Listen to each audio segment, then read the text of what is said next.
Bienvenue sur Change and Chill, le podcast où l'on parle de changement simplement. Je suis Olivier My et avec mes invités, nous explorons comment le changement peut être une force positive dans nos vies. Des histoires inspirantes avec une touche de légèreté. Dans ce nouvel épisode, j'ai le plaisir d'accueillir Jennifer Delalande. Salut Jennifer, ça va ? Oui, ça va. Eh bien, ravi de t'accueillir dans Merci. cet espace que je connais pas trop, en vrai, parce que je suis toujours impressionné par les studios vidéo. Toi, t'as l'habitude, non ? Ouais, ça commence à faire un peu. Mais c'est vrai que c'est quand même sympa, on est cosy, là, entouré de caméras. La première question que je voulais te poser, c'est, avant que tu te présentes, bien évidemment, c'est le changement, ça t'inspire quoi ? Le changement, ça m'inspire surtout l'adaptation. En fait, le monde bouge, évolue tout le temps, donc on doit s'adapter simplement. Le changement, il s'impose un peu plus qu'on voudrait l'imposer. Donc voilà ce que ça m'inspire. Et du coup, tu es qui, toi ? Alors moi, je suis ingénieure en intelligence artificielle, à la base ingénieure en programmation, et j'ai une double casquette de community manager, et j'enseigne aussi. Je suis formatrice, conférencière. Et je suis vraiment passionnée par les nouvelles technologies et particulièrement l'IA parce que pour moi, c'est la solution. D'ailleurs, je vais prochainement sortir un livre sur ce sujet, l'IA et la solution. Donc, ça m'inspire beaucoup, c'est l'innovation et la clé. Vraiment plein de choses. Oui. J'ai l'impression. On va essayer de naviguer un petit peu dans tout ça. Mais c'est vrai que on n'a qu'une heure et demie à peu près. Donc, ça va être compliqué. Mais Allons à l'essentiel. allons à l'essentiel, faisons ce qu'on peut. Mais je pense que justement, c'est un parcours inspirant qui pourrait nous apporter beaucoup.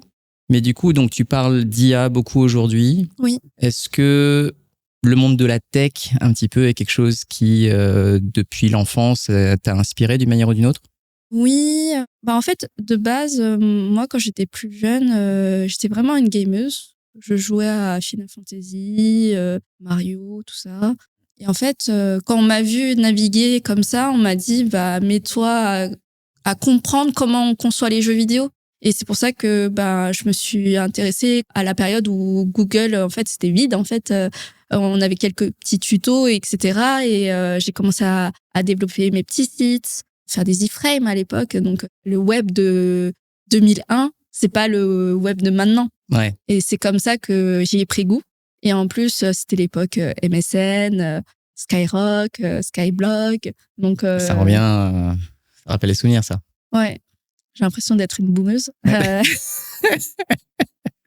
Mais tout part de là. Et en fait, à l'époque, il y avait personne qui faisait des sites internet. En plus, j'étais une nana dans un monde de mecs, faut se le dire. Et c'était génial parce que j'étais la chouchoute. Et puis, comme je savais coder, je me faisais plein de potes qui savaient coder. Et puis, on codait tous ensemble. C'était chouette, quoi. Justement, avant qu'on arrive dans ce monde-là, parce que MSN, etc., c'est encore une autre période, mais j'avais cru comprendre que toi, tu avais commencé bien plus tôt. Vers quel âge tu as commencé un peu à creuser tous ces aspects tech ? En fait, vers mes 9 ans, je me suis vraiment mis à ça parce que en fait, mon frère, il a 15 ans de plus que moi, il m'avait donné ses cours de l'époque et il m'avait dit, on est asiate, on sait, il faut bûcher, on nous dit tout le temps, il faut être la meilleure, faut être le meilleur, etc. Enfin bref. Et donc, il m'avait donné ses cours et c'est comme ça que en fait, je me suis plongée dedans. En fait, j'ai commencé à bidouiller. En fait, je pense que l'informatique, la tech, justement, c'est un métier d'autodidacte. Parce que à l'école, t'apprends pas tout ce que tu dois apprendre, ni en entreprise. Et souvent, on croit que dans une fiche de poste, justement, c'est inné. Mais en fait, c'est pas inné. Et en plus, très très souvent, même des seniors postulent à des postes qu'ils ont pas eu l'occasion de tester, en fait, des matières, de l'expertise qu'ils n'ont pas développée sur le moment, mais qui vont le développer justement sur le tas. C'est vrai que dans certaines fiches de poste, ou en tout cas dans certaines entreprises, certains postes, tu as des entreprises qui se disent « je vais d'abord tester la personne pendant un certain temps et ensuite lui donner le poste ».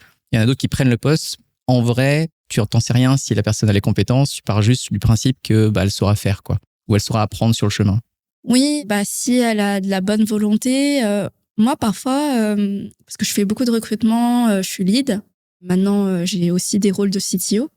Et c'est vrai que je préfère parfois un junior qui est plein de bonne volonté plutôt qu'un senior qui est blindé d'ego et qui croit tout savoir. Parce qu'en fait, plus le temps avance, plus j'apprends à être humble parce que je ne sais pas tout malgré mes 16 ans d'expérience sur le terrain. J'apprends toujours. Et en plus, l'IA nous rend encore plus humbles parce que, en fait, l'IA met tout le monde à l'amende dans le sens que elle est plus forte que nous. Donc, tant mieux. On a un allié virtuel pour nous aider au quotidien. Et ça veut dire que tu es prête à prendre le temps pour accompagner les juniors qui ont du potentiel plutôt que d'espérer que le senior se débrouille tout seul? Je le fais avec plaisir tous les jours. Je mentorise des petits jeunes. En fait, je passe par demain.org. Et en fait, c'est des jeunes qui viennent de milieux défavorisés ou des jeunes de très bonnes écoles, mais qui sont perdus. Simplement, qui savent pas où est-ce qu'ils vont aller. Et c'est bien parce que ça me permet de repérer des pépites et potentiellement de les faire bosser sur des projets intéressants, quoi. Ouais, d'accord. Avant qu'on continue sur tout cet aspect-là où je pense que je vais pouvoir te lancer, je voulais revenir sur un aspect que tu as évoqué parce que effectivement, comme tu le disais, culture asiatique, et je connais très bien ça aussi. On te dit, voilà, plus tard, si tu veux réussir dans la vie, parce que il faut réussir, parce qu'on est étranger et blablabla, hein, ça tu connais. Il faut être soit avocat, médecin ou je ne sais quoi. Ingénieur. Voilà. Ingénieur, du coup. Et donc toi, tu te dis, je vais rentrer les mains dans le cambouis dans le développement, étant petite. Comment est-ce que c'est perçu? Alors, en fait, pas trop. Quand j'étais petite, même si j'ai appris à coder plutôt jeune, en fait, c'était pas ça qui m'attirait le plus. Ouais. Enfin, si, parce que je me suis mis à écrire des journaux intimes où j'ai commencé à imaginer le Google parce que je voyais Google émerger. C'était des mecs dans un garage et j'ai dit, pourquoi pas moi, en fait. Tu voulais ouvrir un truc dans un garage, c'est ça? Pas forcément, j'avais pas de garage. J'étais dans un appart. J'étais dans ma chambre Hello Kitty à l'époque. Donc, non, rien à voir. Mais je me disais, pourquoi pas, parce que moi, je viens de Bussy-Saint-Georges, Martin Luther King. Pourquoi pas trouver des petits jeunes de ma classe avec qui builder une start-up à l'époque. Mais en même temps, je pense que comme toutes les femmes, on vit une période dans sa jeunesse, on rêve à des métiers d'avocat, de notaire, dans le commerce international. Et puis en plus, nous, les filles, contrairement aux mecs, on a une vibe sociale. Donc en fait, on se pose des questions. Est-ce qu'on va être vraiment attiré par le fait d'être tout le temps devant les écrans? Et moi, j'adore voyager, donc le commerce international m'attirait beaucoup. Mais en fin de compte, malgré le fait que je suis passée un peu du coq à l'âne en termes d'envie, d'ambition, j'y suis toujours revenue à la tech. Parce que, en fait, je me suis rendu compte que plus tu sais faire les choses par toi-même, et la tech, en fait, te donne la porte d'entrée d'atteindre tous les domaines d'activité et donc de créer des applications dans tous les domaines. C'est ça qui m'a attirée. Et je me suis dit, c'est pas grave si je fais pas le métier d'avocat, c'est pas grave si je fais pas organisatrice de voyage comme... Organisatrice de voyage, c'est un truc que tu voulais faire. Ouais, à un moment, je me suis dit... j'adore voyager, je vais organiser des voyages. Mais en fait, je me suis dit, c'est comme toutes ces petites filles qui disent, un jour, je vais devenir astronaute. Enfin, ça sort d'un chapeau, quoi. Et j'ai dit, sois un peu plus terre à terre. Fais un métier où tu as des compétences. Et comme mes compétences, c'était l'informatique, et c'était mon avantage concurrentiel sur le marché pour mon petit jeune âge. Après, j'ai décidé de m'y consacrer pleinement. Mais en fait, la vie m'a amenée à m'y consacrer parce qu'en fait, vu que j'avais un avantage concurrentiel sur le marché, j'étais plus attirée par le fait de construire ma vie perso à côté. Et en fait, je savais que ma carrière, j'allais facilement la tracer parce que j'avais commencé tôt. Donc, je voulais plutôt créer une branche sur ma vie personnelle de trouver l'amour. Parce que t'es asiatique, tu sais que chez les Asiatiques, on dit pas « je t'aime ». Il n'y a pas de signe d'amour, donc je manquais un peu de ça. Et j'ai trouvé l'amour de ma vie à 17 ans.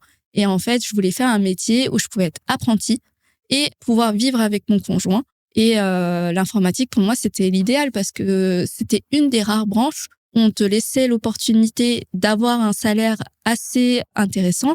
À l'époque, en tant qu'apprenti, j'étais à 1007. J'étais au-dessus du SMIC, ce qui était incroyable. Et c'est pas venu parce qu'il faut faire quelques années avant d'être à 1007, mais du coup, c'était génial parce que je pouvais à la fois construire ma carrière professionnelle, mais à la fois construire une vie de couple en même temps. Et c'est là où j'ai trouvé quelque peu mon équilibre. Bon, après, je suis vraiment hard workers. Donc, en fait, j'ai du mal à lâcher le boulot et à avoir une vraie vie à côté. C'est le revers de la médaille quand t'es passionné.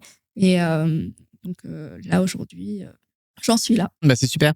Il y a un questionnement qui m'est venu à l'esprit, c'est Tu parles d'autodidacte, Mhm. donc tu t'y es mise seule, donc il y a ton frère, tu disais qu'il t'a mis un peu le pied à l'étrier.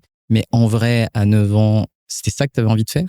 Non, en fait, je voulais juste, je sais pas. En fait, quand t'es plus jeune, t'as un petit ego où t'as envie de savoir faire autant que les autres. Ouais. Donc ça te motive et je sais pas, sur MSN, je voyais des petits jeunes de mon âge pirater la NASA, naviguer sur les sites d'Harvard et tout.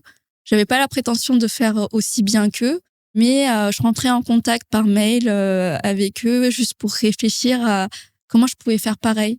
Et au final, j'ai pu discuter avec quelques-uns, mais ça a pas duré longtemps parce que ils avaient des vies un peu bizarres.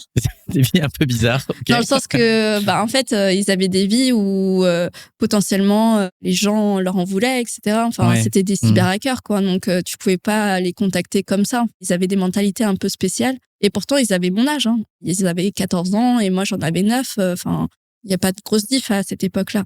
Et en fait, j'étais plutôt intéressée par pourquoi les gens créaient des virus, en fait. Parce que je voyais qu'il y avait le phishing qui commençait à apparaître avec les mails. Je voyais qu'il y avait le fameux virus The Ring. Et comme Je m'en souviens de celui-là. Ouais, j'étais asiatique et du coup, le fameux hacker qui a fait The Ring, il m'a contacté, il m'a dit ouais, j'ai vu que t'as fait des blagues où t'as mis tes cheveux comme dans The Ring. Ça te dirait que j'utilise ton image pendant quelques temps. Bon, ça n'a pas duré, hein. C'est fou, ça. C'était pendant 2 mois, mais du coup, je discutais avec le hacker qui faisait ça et puis. Mais c'est parce que quand t'es jeune, tu fais des conneries. Enfin, tu prends pas la Ouais, mais tête. c'est quand même dingue parce que tu dis 9 ans. 9 ans, c'est quoi? C'est primaire? Ouais, mais après, tu sais, c'est le collège aussi. Ça s'est poursuivi, tu vois. Ouais. Et en fait, tu fouilles. Et franchement, à la base, les hyperliens, il n'y en avait pas des masses. Donc, tu tombais vite sur les mecs qui étaient vraiment là, quoi. Ah ouais, d'accord. Ouais, c'est marrant. C'est juste que je me rappelle, moi, de mes 9 ans, tu vois. Enfin, en vrai, j'ai pas beaucoup de souvenirs, mais quand je me rappelle de ma primaire, je m'intéressais pas du tout à ce genre de truc-là, tu vois. Moi, déjà, jouer au ballon avec mes potes, j'étais déjà content, tu vois. Mais toi, ça veut dire que tu avais quand même eu une passion qui, déjà, t'amenait à faire des recherches, monter en compétence sur des choses, quoi. Ouais, le mercredi après-midi, tu sais, on n'avait pas cours. Quand mes potes m'invitaient à jouer, je leur disais, non, je vais geeker un peu, les gars. Et sinon, je jouais avec eux et après, j'allais coder un peu. Mais si j'étais pas au piano, j'étais forcément devant mon écran en train d'essayer de fouiller sur Internet. Donc ça va, t'as coché la case piano, alors, aussi. Ouais, bon. Après, je suis naze maintenant parce que tu sais, le boulot. Ouais, mais au moins tu pianotes aussi dessus, du coup. Ouais. Ah tiens, le terme va bien avec, ouais. Ouais. En fait, c'est ça qui est marrant dans l'histoire, c'est que tu te rends compte que quand t'es jeune, t'as pas de pression. En fait, on te demande pas un livrable comme on te le demande là en entreprise. Donc, j'avais des carnets où je me faisais des checklists. Je me disais, ouais, pour monter le Google Bis, il faut faire ça, ça, ça, ça. Bon, ça a jamais marché. Ouais, mais déjà de te poser la question, je trouve ça fou, quoi. Et en fait, au début, j'ai réussi à faire un premier moteur de recherche à ma petite échelle. Et c'était génial parce qu'en fait, j'avais juste fait un copycat d'un mec qui avait voulu faire une copie de Google. Il avait expliqué sur les premières vidéos YouTube qui étaient apparues sur le marché. Et franchement, YouTube d'avant, c'est pas le YouTube de maintenant. Et on était là, waouh, c'est incroyable, on peut faire un moteur de recherche avec 2-3 mots-clés. Et en fait, moi, je suis tombée dans la soupe du C, du PHP, à l'époque où c'était pas trop ça. Il y avait pas encore de framework, quoi. Et du coup, je me retrouvais à discuter par MSN, par mail avec des quarantenaires qui faisaient du web. Et personne ne savait mon âge. En fait, mon pseudo, c'était Just an Angel. Et en fait, ils croyaient que j'avais 30 ans. Donc, je discutais avec eux. Et... Oui, mais du coup, t'as pas eu peur de prendre contact avec les gens? C'est-à-dire que, tu vois, on met souvent cette image des développeurs, développeuses, tu vois, plutôt isolés, à pas trop parler aux gens, etc. Toi, t'as pas eu peur d'aller parler aux gens, de manière générale? Je sais pas si c'est une peur ou c'est une insouciance et un peu... tu sais, quand t'es jeune... Tu te rends pas compte. Tu te rends même pas compte, en fait. Tu fais des trucs, ça te paraît sensé, mais en fait, un adulte, il te dirait, mais t'es folle, toi, de discuter avec un inconnu comme ça. Tu sais pas si c'est un pervers ou quoi ou qu'est-ce. Oui, tout à fait. Mais en fait, j'ai eu de la chance parce que je suis toujours tombée sur des gens bienveillants qui m'apprenaient des choses, des professeurs, je suis tombée sur des docteurs. Mais j'ai jamais gardé contact parce qu'en fait, le web à l'époque, c'était pas le web de maintenant. Il y avait pas Facebook, il y avait pas tout ce qu'on a maintenant. En fait, on discutait sans attendre quoi que ce soit des autres. En fait, on explorait Internet comme si on était des aventuriers. C'était très anonyme finalement avant. Ah oui, on était sur des forums. Et en fait, on cherchait tous un peu la clé du développement, en fait. On comprenait pas trop comment ça allait fonctionner. On savait pas comment le web allait évoluer. Et du coup, c'était un peu ma petite routine. Tous les jours, aller discuter avec des gens qui développent le web et on le développait tous ensemble, quoi. Ouais. Et du coup, donc, tu évolues au fur et à mesure des années, tu discutes avec les gens, tu apprends et tu montes en compétences. Tu parlais de ton alternance, c'est ça? Mm-hmm. Mais du coup, entre-temps, est-ce que tu as suivi un parcours, on va dire, scolaire qui est standard, ou est-ce que tu es sorti de ce parcours-là assez rapidement pour voler de tes propres ailes? Standard et pas standard. Déjà, moi, j'ai un gros défaut, c'est que justement, comme je suis passionnée et que je veux faire 10 000 choses, souvent mon mari me dit ouais, tu focuses pas sur un truc, donc t'es pas excellente sur un truc. Il me dit t'es bon dans chaque chose, donc t'es bon nulle part. Après, je fais bon, ok, chérie, t'as pas tort. Mais c'est aussi ma force parce que comme ça me permet de m'adapter. Et en fait, j'ai un peu abandonné le code pendant la partie lycée parce que le lycée, en fait, justement, tu dois te concentrer sur ton bac et t'as d'autres chats à fouetter. Ouais. En plus, t'es en train de construire un peu ce que tu estimes être plus tard ta carrière. Donc déjà, passer ton bac, ça te prend énormément de temps. Bien que, malgré le fait que j'étais une très bonne élève, parce que j'avais des très bonnes notes, je séchais beaucoup les cours, en fait. Parce que, en fait, j'avais un peu trop d'avance et je me reposais un peu trop aussi sur mes acquis. J'étais maths P, donc j'étais en SS2I, enfin en sciences de l'ingénieur. C'était vraiment une passion, les maths, pour moi. Mais j'étais vraiment nulle en histoire ou en philo ou des trucs comme ça. C'est trop marrant. SS2I, enfin moi c'était quoi? J'avais SS2I, ça s'appelait? Ouais. Moi je me rappelle, j'avais SSI moi. Ouais, c'est ça, SSI, hein. Ouais, SS2I maintenant c'est non, chose. c'est ce que je confonds avec ouais. Ok, donc ça veut dire qu'on était quand même dans les mêmes filières, sauf qu'en fait on n'a pas du tout le même profil. Ouais. Parce que moi j'ai fait pareil. Ouais. J'ai fait spé maths aussi. Sauf que moi je suis très très nul. Ok. Moi j'ai toujours été meilleur en histoire et en philo qu'en maths. Bon, c'est complète. C'est ça. Mais par contre, on m'a toujours dit, tu sais, ces codes que t'as dans, c'est comme quand on dit au collège, faut faire allemand parce que soi-disant c'est là que les meilleurs sont, ou j'en sais rien, tu vois, mais c'est parti de je ne sais quoi, et puis en fait tu le fais parce que t'en sais rien, tu vois, dans la vie, t'y vas.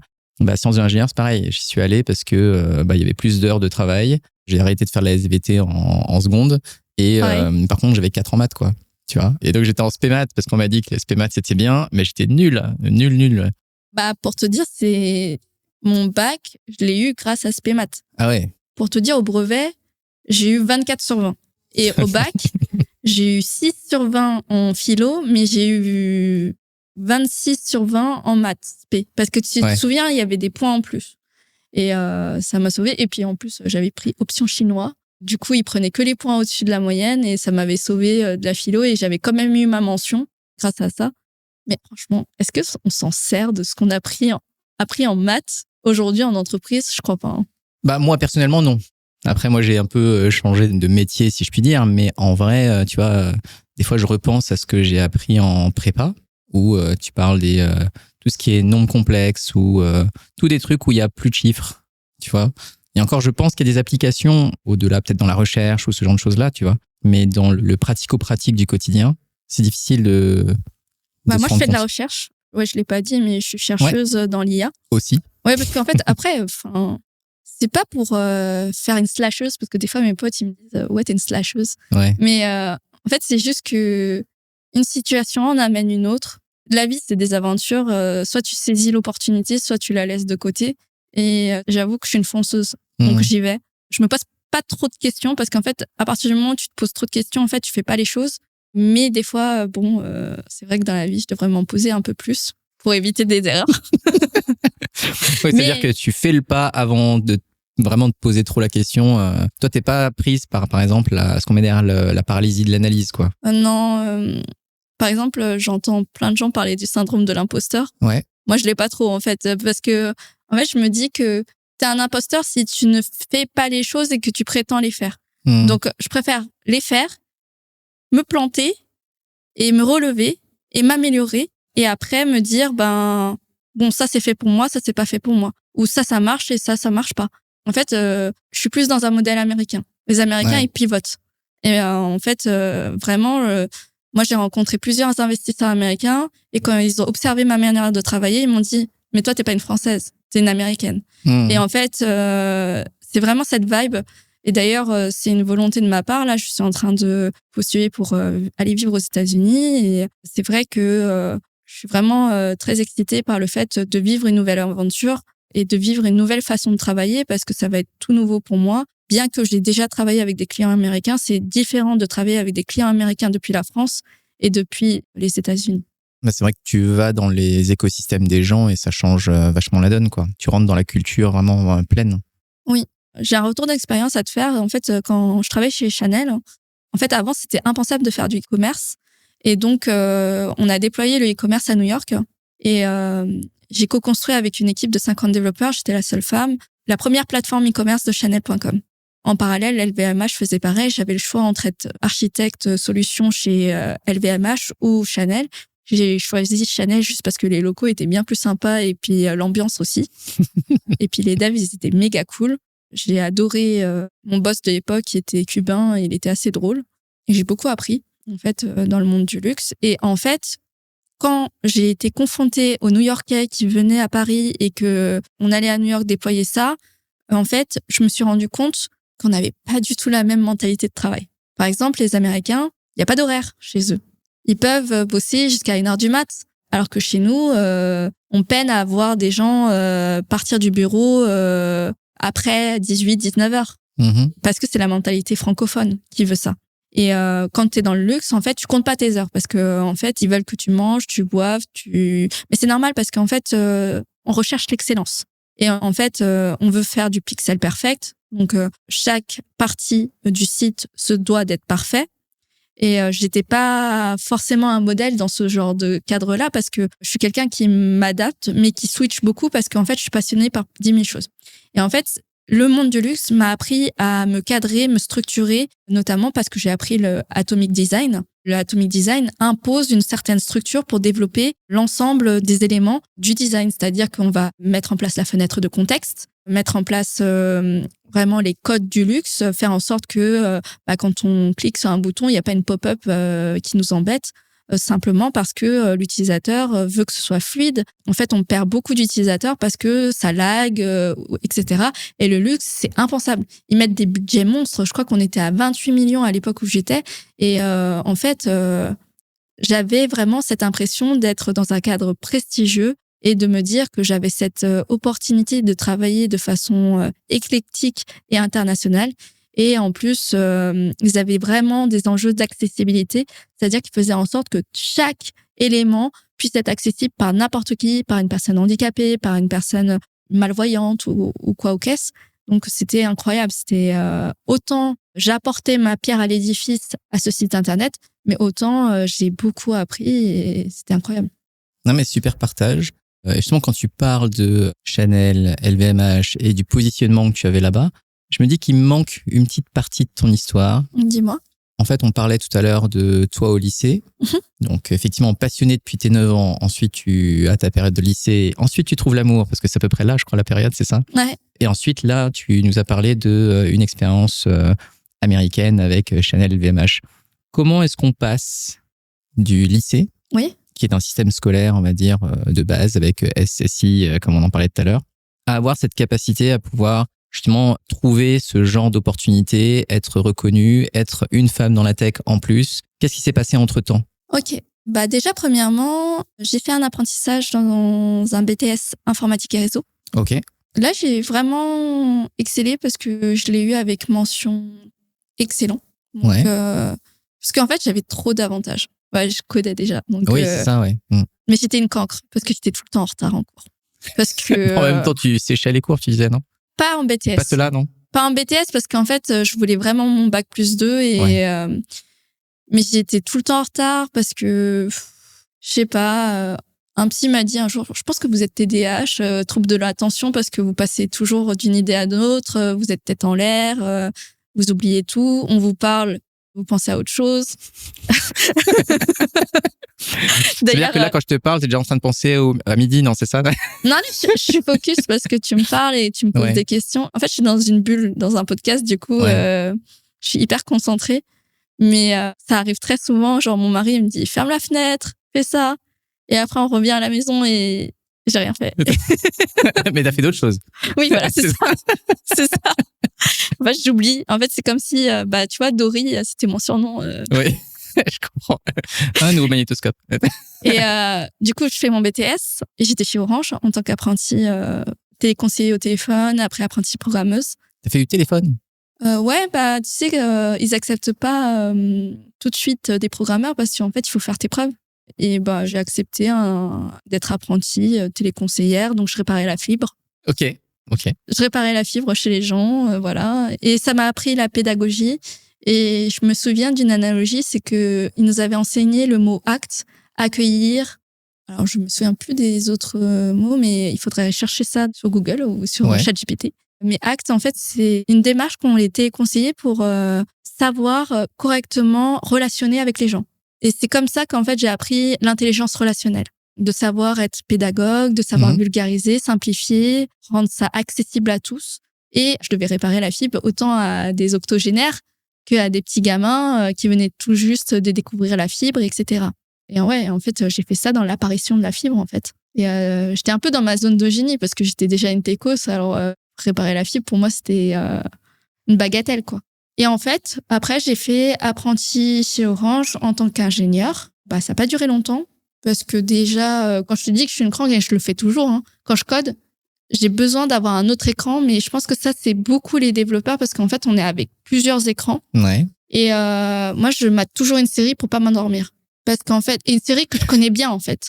Genre Friends, Charmed. Donc, en même temps, c'est ça que tu codes. Mais c'est quoi? Il faut que tu regardes la série ou il faut que tu aies des bruits de fond? Bruit de fond. Ah, c'est le bruit de fond, ok. C'est le bruit de fond. Mais bon, des fois, je décroche un peu. Mais en fait, c'est juste que ça me permet de rester motivée. En fait, c'est ma manière à moi. Je le faisais déjà quand je passais mon bac, en fait. Putain, c'est marrant, ça. C'est-à-dire que, c'est quoi? Le bruit de fond t'aide à créer la bulle qui te permet de te focaliser? C'est ça un peu l'idée? Exactement. En fait, le fait d'avoir une série en fond que j'adore, ça me met dans une ambiance où, genre, je suis hyper motivée d'avancer dans mon truc. Je sais pas pourquoi, mais c'était ma technique. Je me souviens que je regardais Vampire Diaries en révisant mes annales. Et en fait, je l'ai eu avec mention excellente juste parce que, en fait, j'étais motivée. Et mon frère me regardait, il rentrait dans la chambre et qu'est-ce que tu fous avec tes différents écrans et tes bouquins et tout, il comprenait pas. Je sais pas, moi, je révise en regardant des séries. Et je le fais toujours, hein. Mais plus je vieillis, moins je peux faire plusieurs choses à la fois parce que en fait, je pense que j'ai bien rempli mon cerveau et c'est différent. Mais c'était ma manière à moi de fonctionner et ça marchait plutôt bien. Et en fait, je suis sortie du cursus scolaire parce que justement, j'étais trop en retard. Du coup, en fait, on m'a virée de mon école d'ingé. Donc là, c'était l'alternance dans l'école d'ingé, c'est ça? Ouais. Donc, voilà, j'ai merdé, hein. Et en fait, mon tuteur m'a invité dans son bureau et il m'a dit « Mais Diane, qu'est-ce que tu fous en école d'ingé? De toute façon, tu sais coder, tu sais faire les algorithmes, tu sais faire de la récursive. En fait, je t'apprends des trucs que tu sais déjà faire. Passe ton diplôme en autodidacte, ne va pas encore perdre du temps dans une autre école d'ingénieur et prends le pli d'être... voilà, ça va te sortir de ta zone de confort, mais vas-y. » Donc, je dis « Ok. » Donc, je cherche un premier CDI. Dans une SS2I, Mais du coup, tu l'as passé? Alors, non, en fait, encore. J'avais niveau licence. Ok, ouais. J'avais niveau licence. Je cherche un CDI dans une SS2I qui s'appelle FHM Solutions. Je me souviendrai toujours, Francis HM, si tu m'écoutes, je te remercie de m'avoir donné ma chance. Francis et Thierry, qui sont deux frères et qui avaient monté une SS2I à l'époque. Et je leur avais dit la vérité, que j'avais pas eu mon diplôme et que je savais déjà coder, mais que je pêchais là-dessus. Et en fait, ils m'ont placée chez Aramis Auto. Et en fait, en parallèle, je passais mes cours, mon diplôme, donc via le CNAM, le Conservatoire National des Arts et Métiers. Pas facile, parce que je l'ai raté une première fois et je l'ai eu une deuxième fois, mais je l'ai eu avec 2 ans d'avance, du coup, mon diplôme d'ingé. Mais pas facile parce que en fait, donc je le passais à Seine-Saint-Denis, là où on fait les VAE, là, les validations des acquis d'expérience. Et je me suis retrouvée avec plein d'adultes autour de moi. Et franchement, quand on est codeur, est-ce que vraiment on fait des algorithmes avec une feuille de papier? Tu passes un diplôme où tu fais ton algorithme là, à l'écrit, etc. Et à des moments, genre, j'avais oublié les notions. Et c'est pour ça que je l'ai raté la première fois. Ouais. C'est pas que je savais pas faire. C'est juste que on nous demandait de faire des n carrés, nanani, nanana, un peu comme si on faisait des maths de code, tu vois. Ouais, exactement, ouais. Moi, je me rappelle les cours d'informatique, c'est ça, en fait, c'est ta capacité à tout conceptualiser, alors qu'en vrai, quand tu es sur le terrain, t'as jamais tout complètement dans ta tête, tu vois. Tu vas chercher, tu vas naviguer, c'est une exploration finalement plus que quelque chose que tu recraches. Bah oui, tu t'appuies sur la doc en fait. Et puis, vu que tu dois transposer dans différentes technologies, différents frameworks, bah jamais tu vas faire ce qu'on t'apprend à l'école. Et c'est pour ça que maintenant que je suis enseignante, j'enseigne autant aux petits, moyens, grands, bah je fais pas ces aberrations-là. Je leur dis vraiment, posez ces questions à ChatGPT, développez votre esprit critique, soyez autonome, apprenez les codes de comment ça fonctionne en entreprise, interrogez des employés d'une entreprise, allez sur LinkedIn et allez voir le mec qui fait le métier de vos rêves et allez discuter avec lui de comment ça se passe vraiment sur le terrain. Ça sert à rien de faire comme si dans la théorie ce serait comme ça, parce qu'en fait au final c'est une perte de temps. Ah, tous les chemins sont possibles au final. Oui. Et donc tu vas dans cette SS2I, tu es placé à un endroit, donc ça veut dire déjà que tu as un client qui a accepté ton profil tel qu'il était. Oui. Ah d'ailleurs, c'était même pas à Ramissoto, mon premier c'était Se Loger. Ah, Se Loger, c'est marrant. Ouais, c'était Se Loger, So Local Group, il y avait Page Jaune, etc. Donc je faisais Page Jaune, Se Loger. Et en fait, c'est trop marrant. Ça, c'est un truc que je veux dire à tous ceux qui démarrent dans la tech. Je vois encore les petits jeunes timides que j'accueille tous les jours qui disent « Oui, j'aimerais bien être techos, nanani, nanana ». Et en fait, ils ont vraiment le syndrome de l'imposteur parce qu'ils se disent « Bah voilà, j'ai aucune expérience, etc. » Bon, moi, j'avais vraiment un avantage concurrentiel, mais vrai, je suis arrivée sur le terrain et en vérité, j'ai découvert dans le monde de la tech que plein de fois, t'es junior, on te vend comme un senior. Ah bah ça, combien de fois, ouais. Et à l'époque, chez Se Loger et chez Page Jaune, justement, on m'avait vendu, mais comme the best of the best. Et je suis arrivée sur le terrain, c'était la panique. Parce qu'en fait, j'étais en train de remplacer un senior de 15 ans d'expérience. Oui. Je devais faire du PHP MySQL. En fait, faut comprendre que Se Loger, Page Jaune, ils ont beaucoup de trafic. Donc, quand tu as du trafic, que tu maîtrises pas le terrain, que tu dois te suradapter et que tu dois faire des requêtes SQL sur une zone où t'es pas vraiment confort. T'as fait ça en apprentissage, mais bon, t'as fait ça dans la théorie, t'as fait de la R&D. Enfin, moi, j'ai fait de la R&D en innovation chez Orange. J'ai fait des trucs incroyables, j'ai fait des montres holographiques et tout ça. Enfin, des trucs incroyables, mais j'étais dans une... Rien à voir. Ouais, voilà, exactement. Mais j'étais dans un monde utopique. Tu vois, dans la R&D, en fait, on te dit, voilà, t'as quartier libre, t'as nos limites de budget, etc. Et t'arrives sur un terrain où on t'impose des budgets, on t'impose du temps de réalisation, on t'impose une manière de penser, une manière de faire. T'as 15 000 visiteurs par jour. Si tu plantes le serveur et que, en fait, toi, t'es le newbie, bah, en fait, 1, t'es dehors. Et 2, la boîte qui t'a placé, elle risque une amende, tu vois. Ah ouais. Et là, j'étais là. OK. Zen, ça va le faire. Fais semblant. Et en fait, j'ai eu trop de chance parce que, si Denis m'entend, Denis Nguyen, parce que c'est lui qui m'a formé à l'époque. Il était plus âgé que moi, c'était un Asiate aussi. Ouais. Et en fait, la mafia. Il habite Bussy aussi, en plus. Et à l'époque, il m'a pris sous son aile et il m'a mentoré. Et en fait, il m'a fait ce qu'on appelle la passation de connaissances. Parce que quand tu arrives sur le terrain et que tu remplaces quelqu'un depuis des années, ça veut dire que tu dois aussi apprendre les codes de l'entreprise, la manière de fonctionner. Et puis, ils ont une façon très précise d'architecturer, de faire les tests end-to-end, etc. Et en fait, c'était le bordel. Parce que, excusez-moi pour Se Loger, mais c'est toutes les boîtes, en fait. Je me suis rendu compte que c'est pas lié à eux en particulier, c'est toutes les boîtes parce que, en fait, t'as des enjeux terrain, t'as des enjeux financiers. Des fois, tu codes vite parce que c'est nécessaire. On connaît tous surtout pour les techos, la notion de quick and dirty. Mais parce que, en fait, tu te rends compte que la réalité du terrain te laisse pas le choix, parfois. Et c'est comme ça que ça m'a appris à refactoriser, comme on dit, à améliorer le code. En fait, je partais d'une machine hyper bien huilée, qui était bien pensée sur le terrain. Et moi, avec mes petites mains, je devais optimiser ça sans comprendre vraiment ce que j'étais en train de faire. Parce que il y avait un historique, un background derrière tout ce code. Et c'est dangereux parce que si tu commences à toucher à un truc et qu'il y a une répercussion sur 10 000 trucs. Effet borderline, effet de bord. Donc, je prenais des pincettes avec chaque ligne de code que je rajoutais et je me souviens que, tu sais, tu débugs, etc. Et je me souviens que le débugger, je sais pas pourquoi, mais des fois, il se retrouvait à droite, à gauche. Il débuguait pas comme je voulais. Et c'est là où j'ai vraiment commencé à comprendre le métier de codeur.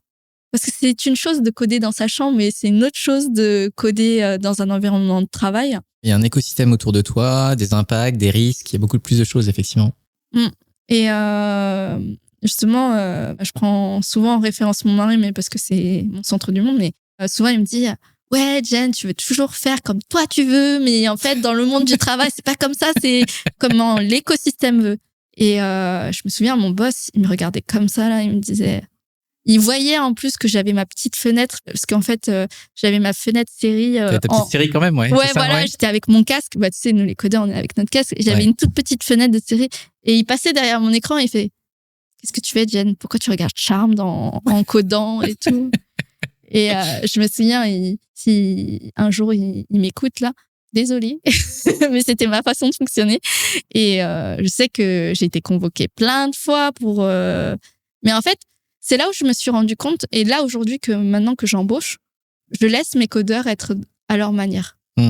Parce que en fait, faut comprendre que mes boss, c'était pas des codeurs, donc ils comprennent pas en fait la mentalité du codeur. Et ma force en tant que CTO, Chief of AI, c'est que aujourd'hui, j'embauche des codeurs et je comprends leur mentalité. Je comprends comment ils fonctionnent et je comprends qu'ils aient plusieurs cerveaux et plusieurs choses en même temps. Quand tu sais que, par exemple, je te dis une anecdote très précise, quand j'étais chez Mythic, quand j'étais chez Chanel ou BNP, je faisais du cross-browser. Donc, je devais penser Samsung, je devais penser iPhone, je devais penser Huawei, je devais penser, je sais plus, mais en fait, on avait des solutions comme BrowserStack avec des machines virtuelles et c'était plus 3 écrans que j'avais, c'était 9 écrans. Comment tu veux gérer 9 écrans dans ta tête et en même temps comprendre que tu dois établir une doc, coder, etc., sans pour autant avoir un cerveau bizarre qui est capable de capter 10 000 choses à la fois. Bon, après, c'est un petit peu moins maintenant. Je pense que c'est peut-être parce que je prends de l'âge. J'ai 32 ans. Des fois, genre, je rends fou les gens parce que je repose 10 000 fois la même question. Mais c'est normal parce qu'après, voilà, ton panier est plein. Et du coup, maintenant, j'apprends plus à m'aligner, à être focus sur les choses importantes sur le moment. Et du coup, donc, tu as cette expérience-là qui te met le pied à l'étrier. Et du coup, comment est-ce que tu fais le bond par la suite? Alors déjà, souvent on me pose la question, les petits jeunes, ils me posent la question, comment tu fais pour avoir ce genre d'opportunité en fait? Moi, j'avoue, je suis un peu bizarre, c'est-à-dire que moi, je suis le petit pousset, je sème partout. Donc je prends mon CV et je l'envoie sur 10 000 plateformes. En fait, je me dis, ça me mordra à un moment ou un autre. Et c'est comme ça que je crois que mon CV, il est sur plus de 752 plateformes de freelance. Ouais. Non, c'est pas moi. C'est pas moi qui a compté, c'est mes chasseurs de tête. Parce qu'en fait, mes chasseurs de tête, moi, j'ai plus de 1500 chasseurs de tête qui bossent pour moi. Et ils m'ont dit, en fait, on a vu, parce qu'en fait, ils ont un décompte. Parce qu'il y a des plateformes qui agrègent toutes les plateformes de freelancers. Et genre, 752 apparitions sur toutes les plateformes. Ouais, d'accord. Moi, je leur dis, soyez là. En fait, prenez le temps. Ça va vous prendre plusieurs jours, mais il faut remplir section par section, se mettre en avant, mettre les mots-clés. Et pour en arriver là, simplement, je provoquais ma chance. C'est-à-dire que j'appelais tous les ingénieurs d'affaires qui étaient disponibles sur le marché. Je leur disais, je suis dispo pour bosser. Et c'est comme ça que je me suis retrouvée à passer les entretiens pour des boîtes extraordinaires du CAC 40 ou à passer des entretiens pour des startups studios, etc. Donc, au début, la SS2I me place chez Sologer, Aramis Auto, etc. Donc, c'était ma période Symfony PHP, en fait. Et en gros, petit à petit, je décide de me spécialiser dans le front parce que ce que j'aime, moi, c'est le visuel, l'expérience utilisateur, le fait de me dire que les clients, quand ils vivent l'expérience, ils se sentent contents. Et c'est ce qui m'attire. Le back-end, en fait, pour moi, je me suis dit, c'est une boîte noire. On s'en fiche, en fait. Faut que ce soit bien fait pour que ça lag pas et qu'il y ait la gestion de cache, etc. mais j'avais pas cette même excitation que du front. Et donc, j'ai décidé de me spécialiser dans une agence qui s'appelait Equino. T'as travaillé à Equino? Ouais. Que j'ai travaillé à Equino aussi, tu savais? Ouais, bah, Pas longtemps, mais ouais. Ouais, mais de toute façon, tu dures pas longtemps chez eux parce que, Equino, pour moi, tu fais tes armes. Et tu bûches parce que tu fais 12 projets à la fois. C'est en quelle année? C'est vieux, hein. On était tout jeunes, hein, tu sais. Ouais, 2014-2016. Non, c'est pas vrai? Ouais. J'y étais en 2014. Et peut-être qu'on était... Peut-être qu'on s'est croisés. Hein. Peut-être qu'on s'est croisés. Enfin, je suis parti en fin 2014, donc... Ah bah, j'ai démarré fin 2014. Ok, bah on s'est vraiment croisés, hein, du coup. On s'est croisés. Trop marrant. Peut-être qu'on était dans les mêmes locaux à un moment donné, parce que je sais pas si c'était Mélodie Trémoulet qui s'occupait de toi. Elle s'occupait pas de moi, mais en tout cas, je l'ai croisée, ouais. Et du coup, c'était à Levallois-Perret? Ouais. Ouais, c'est ça, bah on a dû se croiser. Trop marrant. Ouais. Ben, franchement, c'était... Je crois que c'est une de mes meilleures expériences. Elle était courte, mais un peu moins d'un an, mais c'était incroyable. Parce que c'est là où j'ai compris ce que c'était que d'avoir une équipe de devs hyper impliquée. Ouais. Parce qu'on était vraiment que des passionnés. Et c'était incroyable parce que le lundi, on était chez Renault. Le mardi, on était chez SFR. Le mercredi, on était chez WeCab. Et jeudi, on revenait chez Renault. Et c'était incroyable. Et à chaque fois, je me disais, putain, mais j'aimerais trop avoir le cerveau du senior qui est à côté de moi, tu vois. Et parce qu'en fait, je le voyais faire des trucs de ouf. Ouais. Et bah, tu connais le pair programming. Ouais. Et je me mettais à côté de lui et je buvais ses paroles. J'étais là. Ah, il y avait un aura autour de lui, tu vois, autour du codeur à côté de moi. Et en fait, j'apprenais à reproduire un peu ses gestes et sa manière de voir les choses, de voir les tutos, de traîner sur Stack Overflow, etc., etc. Et c'est là où est née aussi une autre ambition, backstage, c'est le community management, de comprendre les réseaux sociaux. Parce qu'en fait, je me rendais compte que t'avais des mecs, des entreprises, des petites, moyennes ou grosses, hein, qui mettaient des sommes astronomiques. Mais ça partait de 10 000 euros à... Je me souviens, à l'époque, il y avait des budgets jusqu'à 300 millions quoi, pour des sites. Et je me disais, mais il se posait la question encore une fois, est-ce qu'on va avoir du trafic? Est-ce que... Et donc, j'ai commencé à comprendre aussi les notions de SEO, de référencement. Donc, ce qui était génial chez Equino, c'est que chaque vendredi après-midi, on avait quartier libre et on pouvait étudier des nouvelles technos, etc., faire de la veille sur le terrain. Et j'ai gardé ce truc après. C'est quelque chose qu'on m'a appris chez eux et j'ai gardé ce truc. Et maintenant que j'enseigne et que je suis lead et je suis coach IA, et ben en fait, j'apprends aux codeurs, aux community managers à faire de la veille. Je leur dis, faut pas toujours penser argent, il faut penser aussi investissement sur le long terme, parce que le monde bouge et il continue de tourner malgré le fait que tu veuilles dégager du fric. En fait, au final, tu vas te dépasser très très vite si tu te mets pas au goût du jour. Donc, je réserve une journée de ma routine, voire 2, à me mettre à jour sur le marché. Et chez Equino, ben en fait, ce que ça m'a appris, c'est déjà trouve-toi des copains pour jouer sur les sites. En fait, c'était plus développé en fait. Ouais, je comprends. C'était faire des Lego, prendre des briques de Lego de code et faire des trucs ensemble. Et à l'époque, c'était la brique Angular qui avait le vent en poupe sur le marché. Et quand j'ai implémenté Angular, c'était un gros bousin, enfin un truc, fallait le maîtriser quoi. Et j'apprenais, mais en fait on apprenait tous ensemble parce que c'était tout neuf, tout beau, ce beau framework. C'était mieux que Backbone, qui était un dinosaure qui commençait à mourir.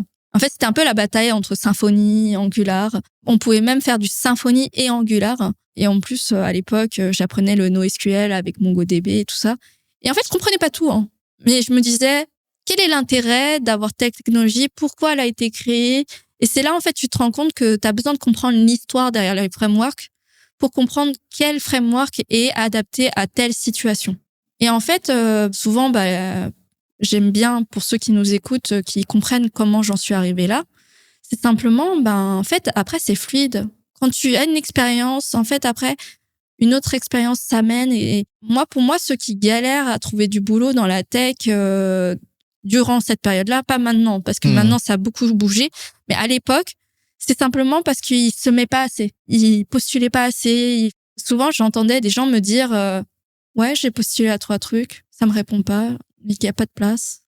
Je leur dis non, mais il faut que tu postules à 100 trucs pour avoir 3 places. Ouais. Mais c'est comme ça que le monde fonctionne. Il a toujours fonctionné comme ça et les gens ne le comprennent pas. Il faut faire des efforts pour avoir un petit peu de résultats. Ouais, les choses viennent pas toutes seules, quoi.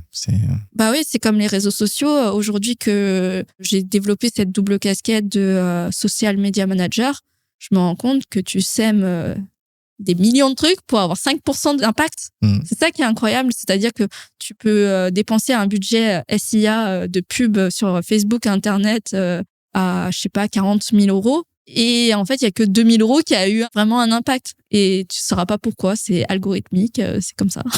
Mais du coup, là, on parle effectivement de ta période, entre guillemets, salariée, tu vois, avec tes clients et tu fais ce que tu as à faire, quoi. Mais ensuite, tu as monté des choses. Ouais, je deviens freelance, en fait. Ok. Alors, en 2014, je deviens freelance. En fait, à la sortie d'Equino, je deviens freelance. Ouais.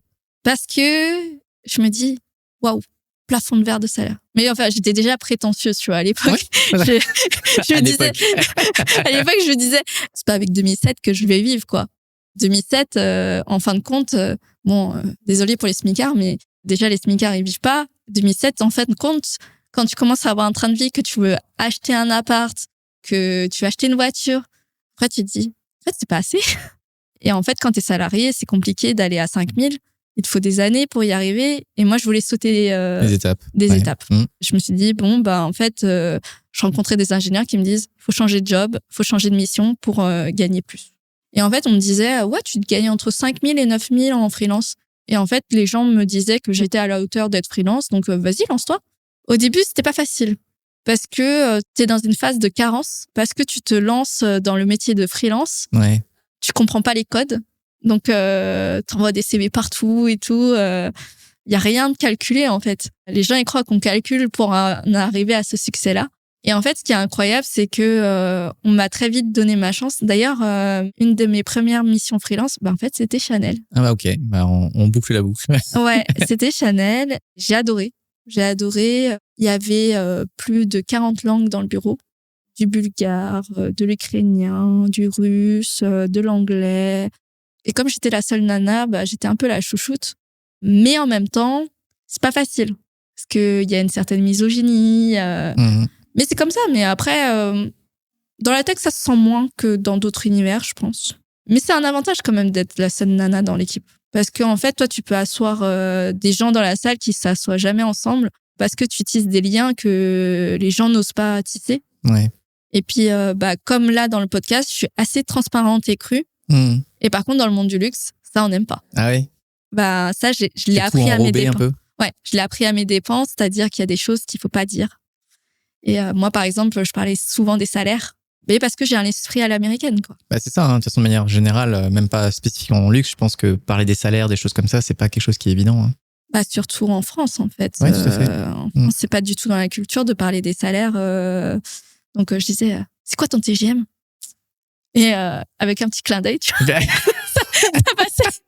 Mais parce qu'en fait, j'essayais d'enquêter si j'étais assez bien payée, tu vois. Ouais. Et parce que des fois, ça me saoulait. Je faisais 100 fois plus que mon voisin et j'étais pas forcément mieux payée que lui. Mais c'est comme ça que j'ai appris. Et puis les mecs, ils font, t'as pas froid aux yeux, hein. Tu me demandes comme ça et tout. Ouais. Et je me souviens, j'avais un collègue pakistanais. On l'appelait The Boss. The Boss. Ouais, parce qu'il était costaud, tu vois. Ouais. Et il faisait c'était quoi le framework? Hybris? C'est un vieux framework que plus personne n'utilise, mais c'était the big framework dans l'e-commerce. Ouais. Et c'est comme ça que fonctionnait Chanel à l'époque. Et sur ce vieux dinosaure, c'est super cher un ingénieur Hybris, tu vois. Il me disait, on travaille avec Accenture, hein, une des plus grosses ESN du monde, tu vois, internationale. Et il me disait, Jen, sois une visionnaire, sois un codeur, mais un jour tu placeras des codeurs. Et en fait, il m'apprenait, voilà. Et c'est comme ça que j'ai monté ma première agence spécialisée dans le placement des développeurs. Et 70% de mes développeurs, c'était des femmes. En fait, parce que je repérais les peu de femmes qui avaient sur le marché et qui étaient très consciencieuses. Parce que contrairement aux hommes, c'est des stats, hein. C'est pas pour être misogyne ou quoi, androgyne. En fait, c'est juste que pour un même poste, une femme va attendre d'avoir 80% des facultés avant de postuler, alors qu'un homme, à 20%, il postule. Et c'est ce que j'ai appris chez les Women in Tech, parce que je suis Women Tech Makers de chez Google, Women in Tech. Women in AI maintenant. Et en fait, ça, c'est des stats vraies. Et c'est ce que j'ai constaté chez les femmes. Et en plus, c'est horrible, mais comme elles sont moins bien payées que les hommes, et qu'en plus, elles bossent mieux dans certaines circonstances, parce qu'en fait, on dit toujours les femmes, elles savent faire plusieurs choses à la fois, alors que les mecs, non. Et ben, c'est la vérité. Et on les submerge de boulot et on les paye moins. Donc, un mec qui va piloter va être parfois mieux payé et même meilleur dans sa façon de structurer les choses, etc. Et en fait, j'avais envie de changer le game de ça parce que j'avais rencontré plein de meufs chez Google qui étaient vraiment des femmes talentueuses. Ouais. Et j'avais placé quelques développeurs parce que comme j'avais semé des graines un peu partout avec les ingénieurs d'affaires, je dis, bon, c'est bien de faire ces 8, 9 heures, 19 heures, mais comment je peux augmenter mon CA sans pour autant faire plus d'heures? Donc, je faisais de l'apport d'affaires. Et j'avais ma petite agence Digital Vision Business où je plaçais des profils que j'aimais bien. En fait, tu te rends compte qu'après, c'est du copinage. Parce que, en fait, tu vas placer des gens que tu estimes et que tu penses qu'ils sont à la hauteur parce que aussi, c'est ta notoriété sur le terrain qui est en jeu. Parce que si tu places un mauvais codeur, bah, tu peux être sûr que plus personne va te rappeler. Et si toi-même, t'es un mauvais codeur aussi, plus personne va te rappeler. Et moi, je m'étais fait un petit nom parce que j'ai fait un passage quasiment dans tous les grands comptes. J'ai fait Chanel, Mythique, Saint-Gobain, BNP, Société Générale. Je faisais à peu près un an dans chaque parce que le monde du freelance, il fonctionne ainsi, c'est-à-dire qu'ils te gardent le temps qu'ils aient le budget et après, ils ont plus le budget. Ou simplement, je faisais pas le job parce que je faisais pas l'affaire sur le moment parce qu'en fait, ils voulaient quelqu'un de beaucoup plus senior sur d'autres sujets, etc. Ouais, okay. Et j'entends, mais j'ai appris ce que j'avais à apprendre sur le moment et j'ai contribué à ce que je pouvais contribuer sur le moment. Je le vois pas comme un mal, au contraire, je le vois comme cette capacité d'adaptation, je l'ai développée sur le terrain au fait de changer, de m'adapter à différents environnements technologiques. Et aujourd'hui, j'en viens je suis advisor IA, advisor IT. Donc, je conseille des startups, des entreprises de toute taille pour des scale-up de 10 millions à 100 millions, voire plus. Et ce recul, ce regard, j'aurais pas pu l'avoir sans avoir vécu toutes ces expériences, en fait. C'est vrai que c'est la diversité des contextes qui te permet d'avoir une vision plus large que simplement d'avoir été 3 ans habituellement dans les contrats, mais imagine des personnes qui sont 5, 8, 10 ans dans le même contexte à faire la même chose, c'est pas pareil, quoi. Ouais. Je pense qu'effectivement, c'est la grande force des profils. Il faut y être suffisamment longtemps pour pouvoir appréhender et ancrer une certaine expérience. Mais le fait de naviguer à gauche à droite, c'est bien, ça te permet de voir à quel point il y a des similitudes, à quel point il y a des différences. Comme ça, maintenant, si tu conseilles d'autres entreprises, c'est beaucoup plus facile de donner des exemples. Parce que sinon, c'est toujours plus difficile chez nous. C'est bien. Et ma force, c'est aussi que je suis toujours restée codeuse. En fait, tu as beaucoup de techos, ils abandonnent peu à peu le code parce qu'ils se disent, y a tellement à faire dans le pilotage. Mais en fait, je sais pas, j'ai une bonne étoile. Je remercie le fait que je suis restée dedans. Et j'ai bien fait parce qu'en fait, le code, il change trop vite. Ouais. Et en fait, aujourd'hui, je rencontre des CTO qui sont dépassés. En fait, ils font semblant de comprendre. Et ça, c'est le revers. Enfin, t'as beaucoup de CTO, ils se reposent sur leurs meilleurs techos parce que ils sont pas bons, en fait. Au final, si tu vas leur demander de coder, ça va pas le faire. Et maintenant qu'on a l'AI, on devient des machines de guerre, quoi. Et en fait, moi, ce que j'adore dans l'univers de la tech, si on est freelance et qu'on est placé en consulting, c'est qu'on peut explorer vraiment des domaines incroyables. Genre, le luxe, c'était Chanel. Et par contre, j'ai exploré la fintech, j'ai exploré la medtech et aussi tout ce qui est transport tech. D'ailleurs, je suis tombée dans la soupe de l'IA comme ça. En fait, je suis tombée chez Vinci. Et Vinci, j'ai contribué à leur système de détection de véhicules dangereux, etc. Ouais. Et c'est là où j'ai dit, mais c'est incroyable, l'IA, ça te permet de coder plus vite, avec Python et tout. Et en fait, ça te permet aussi de sauver des vies. Donc, je me suis dit, je suis pas médecin, je suis pas chirurgien, je peux pas sauver des vies à ma petite échelle, mais je peux le faire autrement. Et c'est ça qui m'a plu. Et c'est là où j'ai dit, il y a quelque chose, il faut vraiment que je me concentre sur l'IA, en plus de mon code. Parce que je me disais que le code, plus j'avançais, toi qui as fait Equino, tu connais bien ce monde-là. Moi, j'ai fait Back Elite aussi, Aidin, c'est le concurrent de Equino. Et en fait, je me suis rendu compte que le monde du web et de l'applicatif, c'est toujours pareil. T'as les mêmes formulaires, t'as les mêmes besoins, moteurs de recherche, filters et tout. Et je trouvais ça un peu insensé, en fait. Je disais, innovant. À chaque fois, il me vendait du rêve, là. Il me disait, toujours pareil, en fait. Il me disait, ouais, on fait des trucs différents. T'as vu, chez nous, c'est une technologie incroyable. Et moi, je tombais toujours dans la soupe. Hein. Je disais, waouh, c'est incroyable. Tu es facile à fasciner, c'est ça? C'est ça. J'étais en train de mater une nouvelle série, quoi. C'était le nouveau blockbuster du code. Et en fait, je me laissais un peu berner, mais parce que je suis passionnée. Donc, c'était un peu comme si j'étais Dora l'exploratrice. On me donnait un nouvel outil et j'y allais, quoi. Et un nouveau marteau. Et en fait, je me suis dit, l'IA, ça va être ma porte de sortie pour toujours connaître, mais enfin vraiment innover. C'est là où j'y viens. Et en fait, mon expérience la plus enrichissante dans la medtech, je l'ai vécue récemment à la sortie de ChatGPT. En fait, je savais même pas que j'étais en train d'utiliser ChatGPT quand je le faisais. Parce qu'en fait, ChatGPT était là, OpenAI était là, sous le capot de plein d'entreprises, avant même qu'ils viennent sur le terrain en 2022, en fait. Ouais, d'accord. J'étais dans la medtech et j'ai travaillé chez FitMateCoach. Je dis coucou à Arnaud, d'ailleurs, je lui enverrai le podcast. Et en fait, on a développé une solution qui connecte les médecins, les coachs sportifs, les spécialistes, les thérapeutes, ce qui permettait de faire ce qu'on appelle le dossier de santé numérique. Et en fait, en Europe, c'est très, très controversé. D'ailleurs, il n'y a que Doctolib qui a réussi cette incroyable chose en Europe et encore, c'est très limité. Mais en fait, ça fait quoi? Ça fait qu'on peut anticiper des cancers, anticiper des diabètes, provoquer le fait qu'on ait des bonnes habitudes chez nos patients et ce qui permet de réduire le coût des assurances. Parce qu'en fait, si les assurances qui sont en partenariat avec FitMateCoach puissent garantir une santé incroyable à leurs assurés, bah, ça réduit les coûts, tu vois. Et ça permet aussi de prévenir plutôt que guérir. En fait, on parle souvent de médecine anticipative ou de préventive ou de médecine, on attend que le bobo arrive, que le mec soit malade pour le soigner. Et ben, on est vraiment sur deux paradigmes complètement différents. C'est-à-dire que l'anglophonie, ils sont plus dans la prévention parce qu'en fait, la médecine coûte extrêmement cher là-bas. On n'a pas le même système de santé. Donc, en fait, ils sont plus dans la prévention pour éviter des surcoûts. Alors que nous, on attend d'être down, d'être limite au bord de la mort pour se soigner. Et ce qui fait, youpi, on a un système de santé gratuit. Mais en fait, on est dead, quoi. Donc, en fait... On est dead. C'est vrai. Et donc, c'est complètement con. Et c'est pour ça que tu as de plus en plus de startups qui s'implantent dans la medtech en Europe pour changer la donne.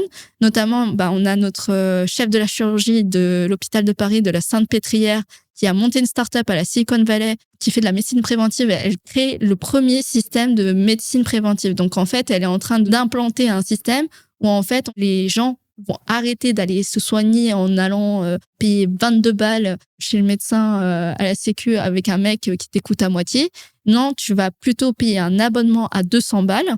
Et en fait, le médecin va vraiment s'intéresser à ton dossier, à tes habitudes, à comment tu manges, comment tu dors, est-ce que tu bois suffisamment. D'ailleurs, on n'a même pas bu le temps du podcast. Quand tu l'as dit, j'ai fait « Ah merde, c'est vrai ».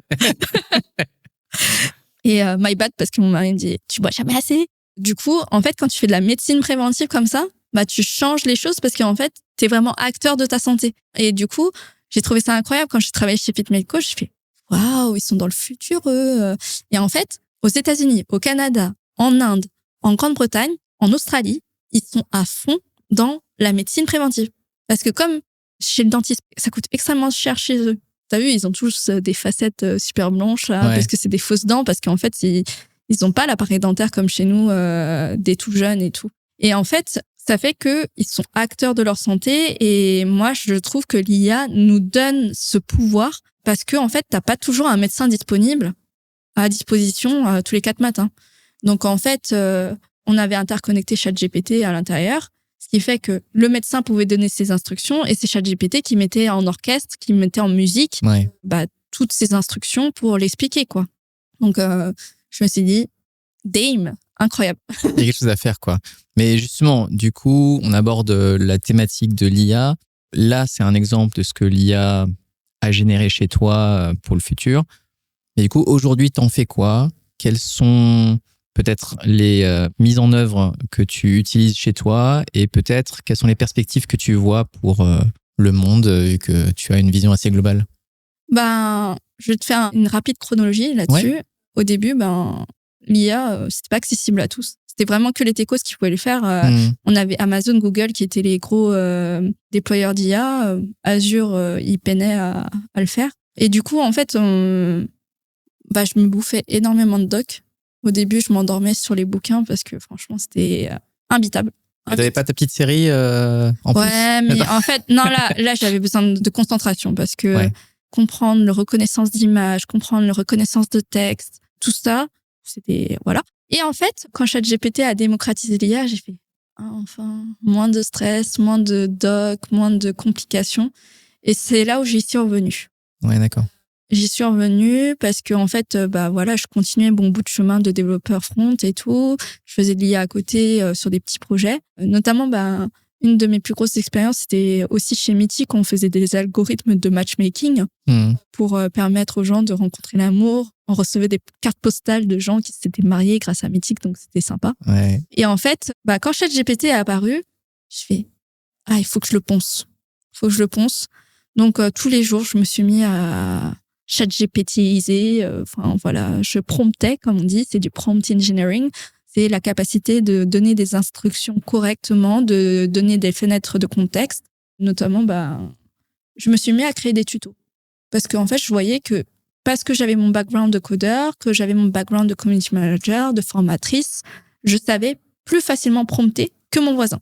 Et comme je suis devenue coach en entreprise, que j'accompagne les entrepreneurs à lancer leur business depuis 2016 maintenant, en fait, ça m'a donné plus d'impulsion et plus de matière, d'outils pour mes élèves, pour mes coachés. Et en plus, faut pas que Calliope m'entende, mais quand tu dois mettre en place toute la structure NDA, etc., pour ton truc de formateur, franchement, c'est génial parce que le prompt engineering, il te met tout en format correct, etc. Voilà. Ça reste de la procédure, donc en fait, c'est pas si déconnant que ça. Hein. Ouais. Et je sais pas s'ils sont friands de ce genre de choses, mais...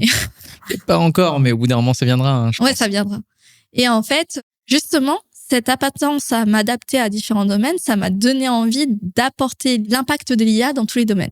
Et du coup, moi, en vérité, ça fait depuis 2018 que je commence à imaginer des startups dans l'IA. Donc, en fait, je teste plein de choses. L'année dernière, j'ai réussi à lancer un truc, c'est une IA qui commente en automatique sur les réseaux sociaux et je me suis fait une petite récurrence là-dessus. Bon, j'ai dû me séparer des associés avec qui j'avais fait ça, mais en tout cas, ça m'a donné le pied à l'étrier au monde des startups. Et parce que en fait, j'incubais des startups depuis longtemps. Parce que quand ils ont vu que j'ai autant codé dans autant de boîtes, t'as des startup studios qui sont venus me chercher. Et ils m'ont dit, Jen, tu vas animer des bootcamps de startup studios, tu vas être advisor.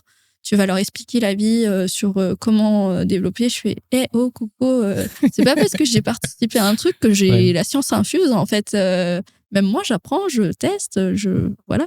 Mais en fait, ils me disaient, mais oui, mais toi, t'as les codes. Donc, c'est juste, voilà. Comme je sais cadrer ça, en fait, j'avoue, je me fais exploiter, mais de manière consentie. En fait, voilà, c'est comme ça. Hein, j'aime ça, mais... Et en fait, du coup, j'ai commencé à aller dans différentes capsules, différents startup studios, à Paris, ou à distance avec Toulouse, ou avec Lyon, etc. Et en fait, ou Lille. Ils ont de nombreux startup studios et je donnais un peu la tendance du marché. J'expliquais comment ça fonctionnait, comment le responsive design. J'ai tenu des conférences chez DevOps, chez Google, etc. où j'expliquais la tendance du marché. En plus, c'était génial parce que quand tu es accueilli dans des locaux comme ça, en fait, tu peux t'amuser et reprendre un peu les vibes d'autres speakers. Genre, il y avait un speaker, il utilisait une balle de ping-pong qu'il envoyait dans le public et tout, et je l'avais copié. J'avais dit, vas-y, je vais faire pareil et tout. Des balles de ping-pong. C'est ça. Comme ça, tu leur dis, vas-y, donne-moi une réponse et tout. Et plus tu fais participer les gens, plus ils sont actifs, etc. Quand j'ai commencé à animer des startup studios, c'est là où j'ai trouvé ça génial parce que, en fait, je me suis dit, mais c'est génial. Je peux advisoriser, je peux éviter de moi-même coder et prendre des parts au fur et à mesure. Tu vois, genre me dire, donc là, petit à petit, je prends des parts dans des boîtes où j'aime bien coder les fondations parce qu'en fait, ma capacité d'adaptation permet d'être sûr qu'on va dans la bonne direction voilà. Mais après, je laisse les gens faire parce qu'en fait, j'ai besoin qu'ils montent en compétences parce que tout peut pas reposer sur mes épaules. Et à un moment, ben là, j'apprends à déléguer et à me dire, ben suffit Jen. En fait, des fois, il faudrait 10 000 Jen, tu vois, Eh oui. mais c'est comme ça. Et en fait, ChatGPT m'a ouvert les portes de la gentillisation aussi. Parce que ils ont créé les GPT. Et là, franchement, je suis partie en cacahuète. Hein. Je suis partie en cacahuète. Dans ma boîte, j'ai fait plus de 150 GPT. Maintenant, je fais un GPT minimum par client. Donc, je pense que je suis une de celles sur la plateforme OpenAI qui a le plus de GPT, à mon avis. Petit clin d'œil à Ethan Safar, c'est un petit jeune français qui est un petit génie qui a percé le code du GPT. D'ailleurs, il a créé un GPT qui fait un raccourci sur DALL-E parce qu'en fait, c'est galère de faire des belles images sur DALL-E parce que c'est pas mid-journée, quoi. Et c'est comme ça qu'il a eu 600 000 utilisateurs et il s'est classé 4e mondial. Le mec, il a 21 ans, tu vois, ou 23, je sais plus. Et en fait, c'est lui, il m'a montré la puissance dans le podcast qu'il a fait avec Nicolas Guyon du Comptoir IA. Et je fais, putain, on peut faire ça? Alors là, je suis partie en roue libre. J'ai dit, je peux créer des agents autonomes et tout. Et en fait, là, je suis en train d'expérimenter et je suis en train d'avoir des employés IA. Et ça me bluffe parce qu'en fait, ces employés me font des benchmarks, me font des listes clients. Après, j'essaie toujours d'être RGPD compliance parce que aujourd'hui, je me suis associée dans une boîte qui gère des fonds d'investissement, qui gère différentes entreprises, etc. Je peux pas faire ce que je veux. Je suis plus la petite enfant qui pouvait tester tout et n'importe quoi sans avoir de conséquences. Aujourd'hui, je suis régulée par différentes certifications, AMF, tout ça. Donc, je fais attention à ce que je fais. Et c'est ça que tu apprends, en fait, quand tu deviens senior, mature sur ton marché, c'est que tu apprends à vivre avec des codes. Et en gros, en plus de tout ce que je fais, je suis en train de monter une startup. Mon ambition, c'est de créer le Jarvis de demain, de créer ton assistant IA qui est capable de t'épauler autant sur ta vie personnelle et vie professionnelle. Je m'entoure de chercheurs dans les mécanismes cognitifs, mais aussi de chercheurs dans tout ce qui est amélioration des aspérités du quotidien, pour comprendre en fait les besoins que l'humain devrait avoir. Et en fait, quand tu commences à toucher au mental, tout ça, il y a l'IA qui s'impose. Donc, tu peux pas faire ce que tu veux, tu dois pas manipuler les gens. Tu dois faire ça en âme et conscience, faire en sorte que les gens puissent avoir le choix et faire les choses parce qu'ils le veulent eux et non pas toi parce que tu leur as dit de le faire. Et donc, c'est passionnant. C'est un projet qui me tient à cœur depuis un petit moment. J'ai tenté une association sur ce sujet, ça n'a pas marché. Là, je suis en train de me séparer de cette personne, mais je suis en train de remonter une équipe sur ce sujet. Mais c'est ça, la vie, c'est s'adapter, c'est se surpasser, c'est tu perds un peu de temps et d'argent sur des choses qui ne te conviennent pas. Mais en fait, plus t'es aligné, plus t'es pareil en entreprise et dans ta vraie vie, plus en fait ça marche. Bah super, merci. C'est fascinant de voir comment est-ce que t'es passé justement de la petite fille un peu fofolle et passionnée à une personne beaucoup plus mature qui navigue finalement avec une certaine liberté, mais dans des contraintes. C'est-à-dire que tu en avais parlé la première fois que t'es arrivé dans un projet avec des contraintes, c'était quand même plus compliqué. Là maintenant, c'est que des contraintes quasiment que tu gères avec RGPD, avec plein de certifications autour. Donc c'est super. Hier, je parlais à mes associés et en fait, j'aurais dit, j'enregistre mes cours. On fait, on n'a pas déclaré l'enregistrement des cours. Et je fais, oups. Et en fait, il avait dit, bon, il va falloir déclarer. Donc en fait, tu vois, en fait, c'est ça, c'est des ajustements tout le temps. En fait, là, je suis associée dans une boîte qui s'appelle Ebwent, qui acculture aux nouvelles technologies, mais pas que. En fait, on forme dans tous les domaines confondus.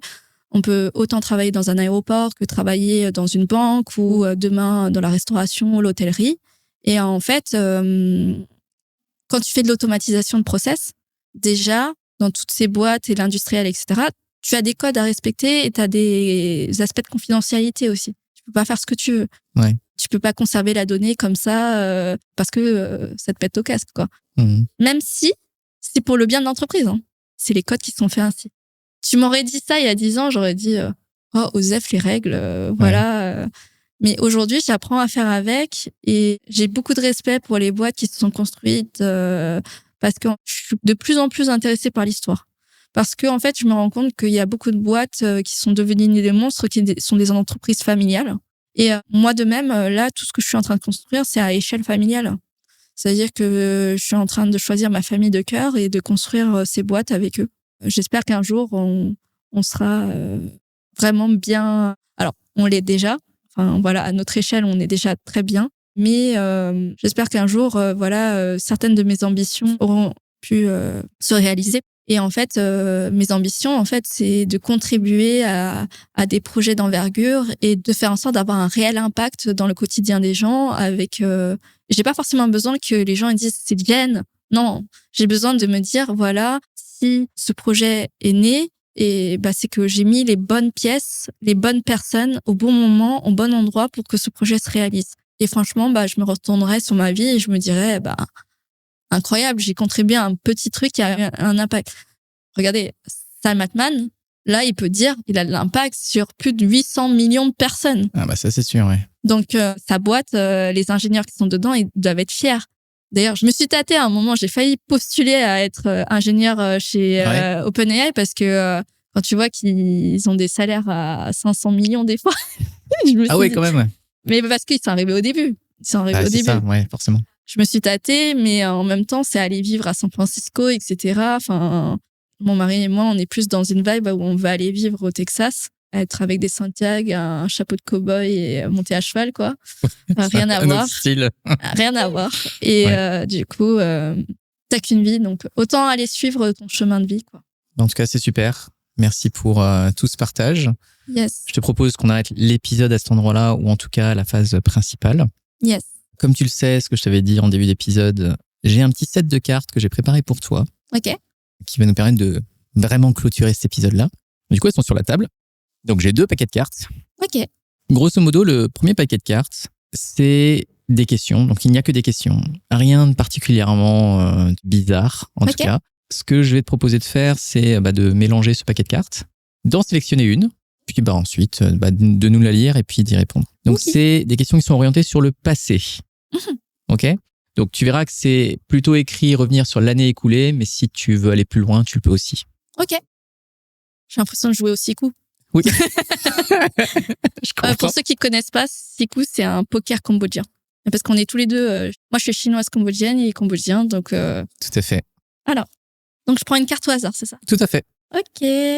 Bon, celle-là, elle m'inspire. Elle t'inspire, celle-là ? Ah ! Est-ce que tu peux nous la lire ? Quelle a été ta meilleure décision ? Avoir choisi Gaël Delalande pour être mon mari. On le salue, en tout cas. Oui. Pourquoi ? Parce que, en fait, alors, c'est marrant parce que les gens vont me prendre pour une bête curieuse, mais déjà, je l'ai... Une bête curieuse. En fait, toi comme moi, on est asiatique. Et en fait, on connaît les familles asiatiques. Ils ont une vision et une science infuse de comment la vie devrait être. Ça. Et en fait, toute ma vie, on m'a rabâché, soit comme ci, soit comme ça, etc. Et en fait, moi, la clé du succès, pour moi, c'est la liberté. Et je suis arrivée dans une famille, ma belle famille, du coup, qui m'a donné le choix d'être enfin moi-même. Et mon mari m'apprend tous les jours à être moi-même et il m'apprend à être... Parce qu'en fait, chez les Asiatiques, on est un peu lâche. En fait, on veut pas dire les choses. Et il m'apprend à être vaillante, à dire les choses. Et c'est pas facile. Je me bats toujours contre mon côté asiatique qui veut rien dire. C'est un peu sois belle et tais-toi, surtout pour les filles. Et sur les mecs, c'est on parle pas. On parle pas, on observe, on est des observateurs. Mais c'est vrai que c'est autre chose. Autre chose. Ouais. Et en fait, je suis arrivée avec un mari qui me dit les choses et qui me parle beaucoup. Moi, je parle pas beaucoup. Enfin, je parle beaucoup. Sauf quand t'es en épisode, mais oui. Enfin, je parle beaucoup de façon générale dans la vie, mais je parle pas beaucoup de qui je suis. Je me remets pas beaucoup en question au quotidien parce que je suis plus dans l'action, etc. Ouais. Et en fait, souvent, il fait des arrêts sur image plusieurs fois dans la semaine et il se bat contre moi, etc. Et en fait, je l'écoute jamais, le pauvre. En plus, il est dans les backstage, donc il vit cet épisode avec nous. Et en fait, il me dit pourquoi tu t'es mariée avec moi ? Tu m'écoutes jamais. Mais en fait, je l'écoute parce que j'entends, vous voyez, le petit ange et les petits démons sur l'épaule. Et souvent, le petit ange, c'est Gaël et le petit démon, c'est moi qui dit vas-y, fais-le. Et souvent, j'écoute mon démon. Et aujourd'hui, à 32 ans, j'ai envie d'écouter mon petit ange.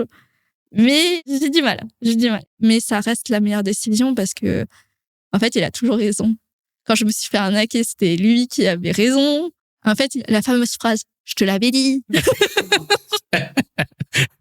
Tu l'entends, là, sur le côté. Ouais, c'est ça, c'est ça. Et je devrais faire un réel avec lui. Je te l'avais dit. Ah, bah là, je pense que tu as des bonnes idées là qui arrivent. Ouais, grave. Je vais le faire avec la petite auréole, etc. En plus, il est assez beau gosse, donc il pourrait être Adam et Ève. Voilà, un projet. Voilà, exact. Ouais, franchement, c'est lui. Il m'aide à y voir plus clair. Moi, je vois le verre à moitié plein.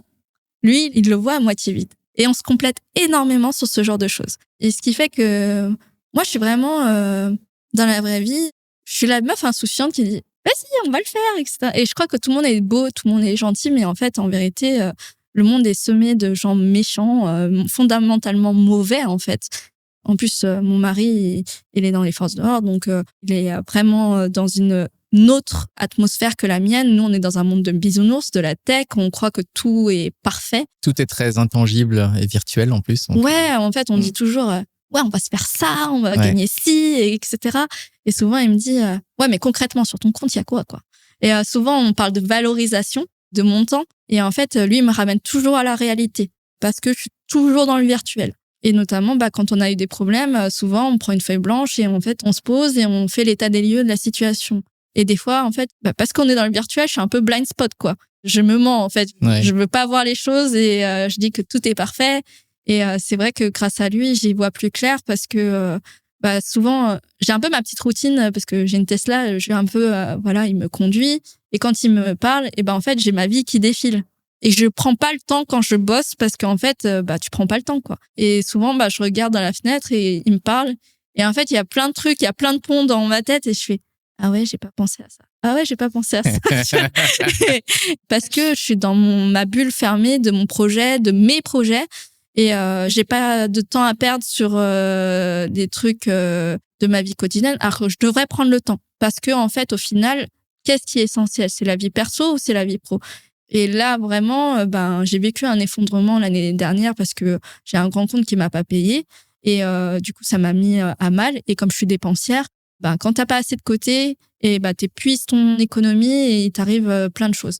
Et en fait, ce qui m'est arrivé, c'est que encore je te l'avais dit. Et là, maintenant, je deviens un peu matérialiste. Je deviens plus minimaliste, mais parce que la vie me laisse pas le choix. Et en fait, la vie me laisse pas le choix et en même temps, elle m'apprend à être encore plus humble parce que je sais pas tout et je commets beaucoup d'erreurs, erreur sur erreur. Mais en fait, ces erreurs sont nécessaires. Quand tu sais que Xavier Niel, il a planté plus de 15 boîtes avant d'avoir Free. Et c'est assez drôle quand il raconte son histoire. Et quand il monte sur scène, il te dit vivez vos échecs. Et en fait, je me dis mais bon, j'en ai fait suffisamment. Et souvent, mon mari il me dit t'en as pas marre d'être une loseuse? C'est sa manière de te soutenir, c'est ça? Ouais, c'est ça. C'est ça. Et en fait, j'essaye de... Là, aujourd'hui, franchement, je me sens vraiment alignée à là où je vais ou dans mes ambitions. Et en plus, je suis en train d'intervenir dans des sujets de smart city, de choses innovantes. C'est pour ça qu'il y a beaucoup de choses intangibles. C'est que moi, j'ai l'impression de vivre un succès, mais il se voit pas forcément sur le compte en banque ou quoi aux caisses. Mais aujourd'hui, je suis en train de transformer toute cette synergie pour que mon compte en banque il se remplisse et en même temps la valorisation de tout ce que je produis aussi se remplisse et montre la voie à tous les entrepreneurs que j'accompagne, toutes les startups que j'accompagne parce qu'en fait on vit dans un monde idéaliste au plus haut souhait et en fait les gens ils croient que le succès ça s'apparente à des belles paroles, à plein de choses et en fait ils m'amènent à la réalité. Est-ce que je prends une autre question? Je regardais juste le timing. Ce que je te propose, c'est que on va en reprendre une. Ok. Sauf que ce que tu vas faire, c'est que tu vas en prendre deux. Ok. Tu vas lire les deux et oui. Tu auras le choix de choisir celle à laquelle tu veux répondre. Ok. Ok. Alors celle-là. Allez, celle-là. Je sais pas. Non, je sais pas. C'est. On dirait que c'était. Je suis médium là. Oui, c'est ça, exactement, oui. Ok. Tu peux nous lire les deux? Oui. Qui t'a le plus inspiré? Et quelles sont les 3 choses qui t'ont donné le plus d'énergie? Je vais plutôt aller sur la question de qui t'a le plus inspiré. Ok. Donc, c'est dans le passé. Ça peut être soit l'année dernière ou d'une manière générale dans le passé. Alors, je fais jamais les choses comme les autres. En fait, je vais pas parler d'une personne, mais plutôt de plusieurs personnes qui m'ont inspiré. Ouais. Déjà, ces dernières années, sur l'IA, en fait, t'as de nombreux influenceurs IA qui m'ont inspiré. Là, notamment, Nicolas Guyon, du comptoir de l'IA, le fait c'était un marketeur, c'était pas un techos, et maintenant, c'est devenu une référence dans le LLM. Je trouvais ça incroyable, son parcours, parce qu'il est allé de l'avant et il est allé voir tous ceux qui ont monté des startups dans l'IA. Et en fait, il s'accueille comme maintenant dans des podcasts. Et je trouve ça incroyable. Il y a Gilles Guéraz, le Club d'Air Bernard, qui font des films IA, qui rendent ça ludique pour les enfants, etc. Et moi, j'ai vraiment l'envie et l'ambition de participer aux AI Movie Awards, de participer... Enfin, j'étais ridicule, mais je voulais être actrice quand j'étais petite. Comme toutes les petites filles, en fait. Et là, on m'a proposé de participer au Festival de Cannes en faisant un film IA. Et voilà, je peux concrétiser mon rêve sans pour autant être sur le devant de la scène. Je vais pouvoir animer des vrais personnages et être productrice IA et avec ce genre de personnes. Donc, en fait, je fais participer notamment, il y a Génario et les Génario Studios que je viens de rencontrer, en fait, qui font des scénarios par IA. Donc, ils m'inspirent beaucoup parce qu'en fait, ils avaient vraiment beaucoup d'avance sur leur temps sur ce domaine-là. Et ils ont vraiment pris la vague de ChatGPT, de Midjourney, de Runway, de Kling et tout. Et je me suis fait un meilleur ami photographe IA qui s'appelle Thierry Van Binson. Il m'inspire énormément parce qu'en fait, c'est pas quelqu'un qui est super riche, mais par contre, il est super riche en expérience. Il a été le photographe et il a développé des images IA pour les Jeux Olympiques notamment. Et en fait, il participe à des campagnes de publicité où il implante de l'IA et donc il est vraiment avant-gardiste sur son temps. Et c'est ça que j'ai envie de transpirer, c'est que j'ai envie de transpirer que je suis quelqu'un qui s'implique vraiment, qui innove vraiment et qui donne envie aux autres d'innover.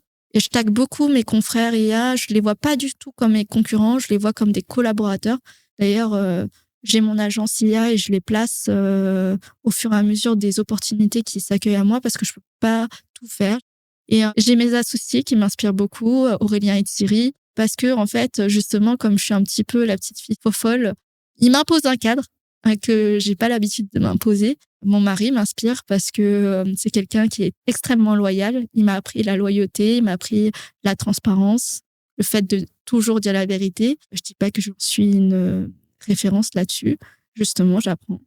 Et en fait, il me montre tous les jours une voie où, en fait, tous ses amis lui font confiance. Et moi, au fur et à mesure du temps, j'ai pas forcément su garder mes amis, etc. Pas parce que je suis pas une fille fréquentable ou quoi, ok. C'est simplement parce que j'ai été happée par mes ambitions et en fait, conserver des amis nécessite qu'on prenne du temps à enrichir cette amitié. J'ai des amis, voilà, j'en ai plein. Mais en fait, la vie fait qu'on n'a pas le temps forcément de nourrir cette amitié.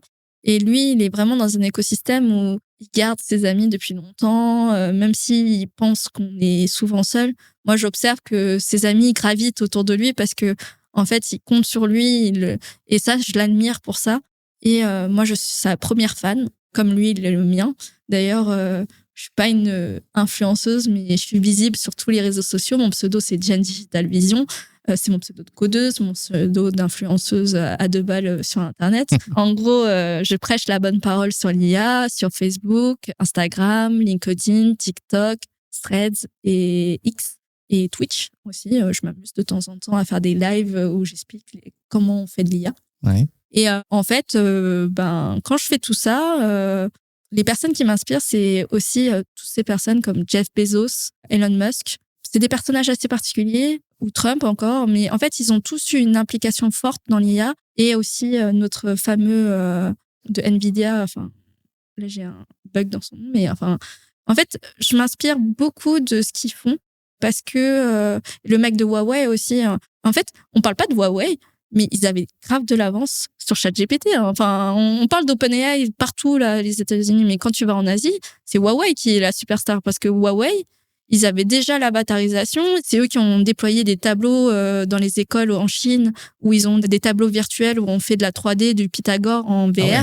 Enfin, moi, je rigole beaucoup quand je vois les réseaux sociaux en Occident parce que l'Asie, elle a vraiment un temps d'avance et on est en train d'imposer en Asie 13 heures d'IA pour nos gamins, alors que nous, on se pose encore la question, qu'est-ce qu'on va apprendre à nos enfants en IA ? Ouais.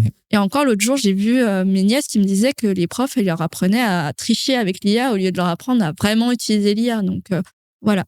toutes ces personnes m'inspirent. Et sinon, pour ma vie personnelle, ce qui m'inspire, c'est mes beaux-parents qui sont toujours amoureux au bout de 40 ans, voilà. Et en fait, c'est de voir plein de petites choses du quotidien. Et en fait, j'aimerais un peu dépasser ça, c'est-à-dire que là, j'essaie de me mettre bien financièrement pour que, en fait, je puisse prendre du recul et bosser moins pour gagner plus. Et c'est pour ça que je suis très active dans l'agentisation, l'automatisation du business. Je m'intéresse beaucoup au metastacking, le fait de produire des revenus sans forcément donner du temps, justement. Et c'est ça qui m'inspire énormément parce que, en fait, je veux aider un maximum d'entrepreneurs à se sortir du système, à vraiment scale up sans pour autant s'épuiser, en fait. Voilà. Super. Effectivement, tu fais pas du tout comme les autres. À question simple, réponse très globale. Mais je pense que c'est aussi ce qui fait qui tu es et merci en tout cas de l'exprimer. On va passer à l'autre paquet. Ok. Ne serait-ce que pour en faire une petite dernière ensemble. Ouais, parce qu'après, on va manger parce que j'ai faim. Il y a un moment donné, il va falloir qu'on mange, effectivement. L'autre paquet, ce que je te propose, c'est que tu vas en sélectionner 3. Ok. Par contre, tu vas me les donner. Et c'est moi qui vais choisir. Ok. Ça, c'est trop bien. J'ai l'impression de jouer aux cartes. Comme c'est un peu le cas, en vrai. Donc on joue à la bataille corse. Ouais. Donc, en fait, ces cartes-là, elles sont légèrement différentes parce que celles que tu avais juste avant, elles sont plus sur le passé. Celles-là, plus sur le futur. Ok. T'es sûr, hein? Ouais, mais je sais pas. J'ai pris au hasard. Ok, je vais te lire les 3. Et puis ensuite, voilà, je vais te proposer une des 3. La première, c'est donc dans le futur ou l'année à venir. Restons juste sur l'année à venir. Ok. À quoi souhaites-tu consacrer moins de temps? Donc ça, c'est la première question. Moins de temps? Moins de temps. La deuxième, c'est l'année prochaine, que vas-tu faire d'inattendu? Et la dernière, et je pense que c'est sur celle-là que je te proposais de partir, c'est de quoi vas-tu te féliciter dans un an? Voilà. Et la réponse d'avoir écouté mon mari ne fonctionne pas. Hein. Tu peux le faire même tout de suite. Hein. Non, ça marche pas parce que j'écoute une fois sur 2. Donc... Et encore. C'est encore beaucoup, une fois sur 2. Alors, je croise les doigts, mais j'aimerais me féliciter d'avoir créé assez de récurrence de revenus pour pouvoir enfin me consacrer à ce que je veux vraiment. C'est passer beaucoup plus de temps en famille, d'un côté, sur la vie perso, et 2, me consacrer surtout en priorité sur l'innovation. Parce que, en fait, quand tu es entrepreneur, tu es dans une spirale et tu cherches toujours le client d'après qui va te payer, etc. Alors que moi, c'est pas ça que j'ai envie de rechercher, c'est que j'ai envie de chercher un écosystème où je me sens bien. Et là, je suis bien partie. Franchement, c'est super. Parce qu'en fait, là, j'ai mis pause et j'ai pris du recul. Et je veux plus, me sacrifier perpétuellement pour mes clients, mais plutôt créer un système vertueux où j'ai vraiment un système qui m'engendre de la récurrence. Et au-delà de l'argent, c'est vraiment... j'ai envie de semer des petits impacts dans plusieurs domaines. Donc, voilà. Super. Merci beaucoup pour cette belle ouverture, cette honnêteté et cette sincérité dans cet épisode-là. Et avant de se quitter, tu l'as abordé, mais du coup, je te repose la question. Si des personnes veulent te contacter, à quel endroit c'est le mieux pour te joindre, le cas échéant? Simplement sur LinkedIn. Jennifer Delalande, Lim, ou Jennifer Delalande, je me souviens plus si j'ai mis mon nom de jeune fille. Et puis sur Instagram, Jen Digital Vision ou TikTok. Voilà. Et la plupart des gens, en fait, ils vont voir, ils ont juste à remplir mon petit formulaire. Et ça me permet de pré-filtrer parce que je peux pas accueillir tout le monde. Mon temps est précieux. Et en fait, ce que je fais, c'est que je les contacte par WhatsApp.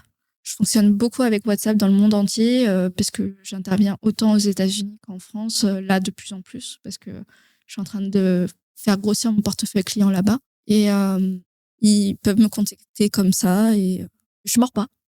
Très bien. Super, merci beaucoup pour ton temps et puis à bientôt. Merci à toi.